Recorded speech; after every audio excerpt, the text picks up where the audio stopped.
चौरसिया महासभा आजमगढ़ के नेतृत्व में आज दर्जनों की संख्या में लोग जिलाधिकारी कार्यालय पहुंचे और महामहिम राज्यपाल व प्रधानमंत्री को नामित ज्ञापन जिलाधिकारी को सौंपा।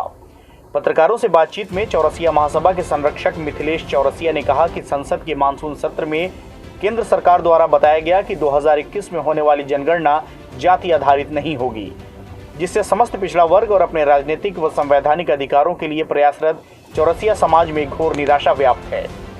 जाति जनगणना होने से सरकार को पिछड़े व कमजोर वर्ग की वास्तविक संख्या की सही जानकारी होगी।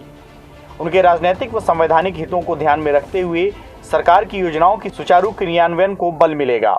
चौरसिया समाज राजनीतिक रूप से स्वयं को ठगा हुआ महसूस करता है। ऐसे में जनसंख्या के अनुपात का वास्तविक जानकारी न होने के कारण हमारे समाज का अस्तित्व दिशाहीन सा प्रतीत हो रहा है।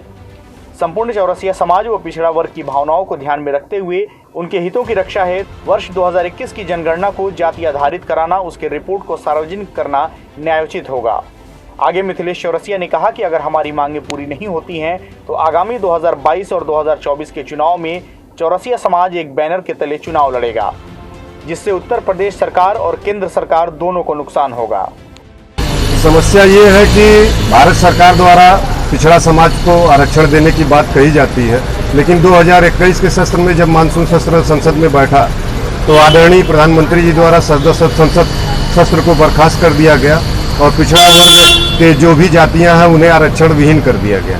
इसी क्रम में आज चौरसिया महासभा द्वारा आज हम लोग पिछड़े समाज को एकत्रित करके यहाँ जिला कार्यालय पे आए हुए हैं और यशस्वी प्रधानमंत्री जी को डीएम आजमगढ़ के माध्यम से एक ज्ञापन दे करके अपनी मांगों को अतिशीघ्र पूरा करने के लिए प्रधानमंत्री जी को ज्ञापन सौंपा है और हमारी मांगों को जितना जल्दी हो सके हमारे जात का जातिगत समीक्षा करके, हमारी जनगणना करके हमारी हिस्सेदारी हमें दी जाए। इसीलिए आज हम सभी लोग इस आजमगढ़ जिला कार्यालय पर आए हुए हैं। अगर ये मांगे आपकी पूरी नहीं होती तो आगे आपकी रणनीति क्या है? देखिए, अगर हमारी मांगे नहीं पूरी होंगी तो आगे जो 2022 और 2024 का चुनाव है, इसमें हमारा चौरसिया समाज एकजुट होकर के एक बैनर के तले चुनाव लड़ने के लिए मजबूर होगा और इसका नुकसान आगामी सरकार और भारत सरकार दोनों को होगा। मांग सरकार से है कि हमारी संख्या हमको बताई जाए।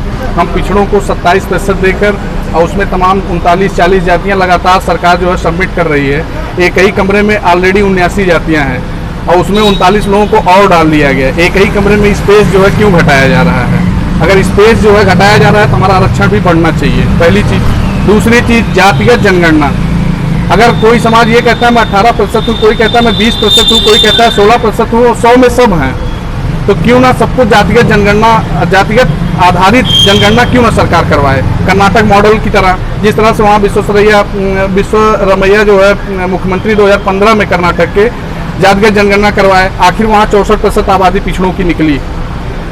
जो सामंती समाज की बात लोग करते हैं कि हम 20% है, 24% है, 16% है, वह समाज ही लाभ ले रहा है और ऊपर से इस सरकार ने उसे EWS भी दे दिया 10%।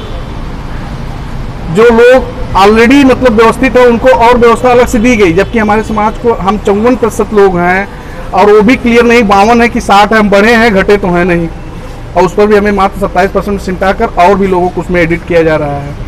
हम इसकी मांग सरकार से करते हैं जातिगत जनगणना सबसे पहले 2022 का सेंसस जो होना चाहिए वो जातिगत आधार पर होना चाहिए।